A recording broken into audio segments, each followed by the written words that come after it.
Mister William D'Souza അല്ലേ? അതെ. ഞാൻ താര, രാജുവിന്റെ സിസ്റ്ററാ. ഓ യെസ്, സൂര്യൻ തിരുമേനയുടെ മകൾ. അതെ. മന്ത്രവും തന്ത്രവും ഒക്കെ പഠിക്കുന്ന സൂര്യമൂർത്തി മനയിലെ പെൺകുട്ടി ഇങ്ങനെ മോഡേൺ ആയിട്ട് വസ്ത്രം ധരിക്കൂ? അതിനെന്താ, കാലത്തിനനുസരിച്ച് വസ്ത്രധാരണ രീതിയും മാറില്ലേ? 100 വർഷങ്ങൾക്ക് മുമ്പ് സ്ത്രീകൾ മാറി മറയ്ക്കാതാണ് നടന്നിരുന്നത്. അങ്ങനെ ഇന്നും നടക്കണമെന്ന് പറഞ്ഞാൽ പറ്റുമോ? പിന്നെ സ്ലീവ്ലെസ് ബ്ലൗസ് ധരിച്ചത് കൊണ്ട് മന്ത്രങ്ങളും ദൈവങ്ങളും ഒന്നും പിണങ്ങി പോത്തില്ല കേട്ടോ.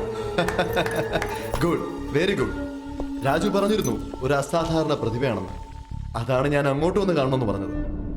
എന്തോ ഒരു പൂജ നടത്തുന്നത് കൊണ്ട് അത് കഴിഞ്ഞ് കാണാന്നല്ലേ രാജുനോട് പറഞ്ഞത്? അതെ, നാളത്തേത് കൊണ്ട് ആ പൂജകൾ തീരും.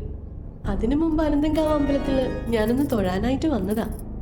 അതിന് തൊട്ടടുത്താണ് സാറ് താമസിക്കുന്നതെന്ന് രാജു പറഞ്ഞു. നന്ദിയുണ്ട് എന്നെ ഇങ്ങോട്ട് വന്ന് കണ്ടതിന്.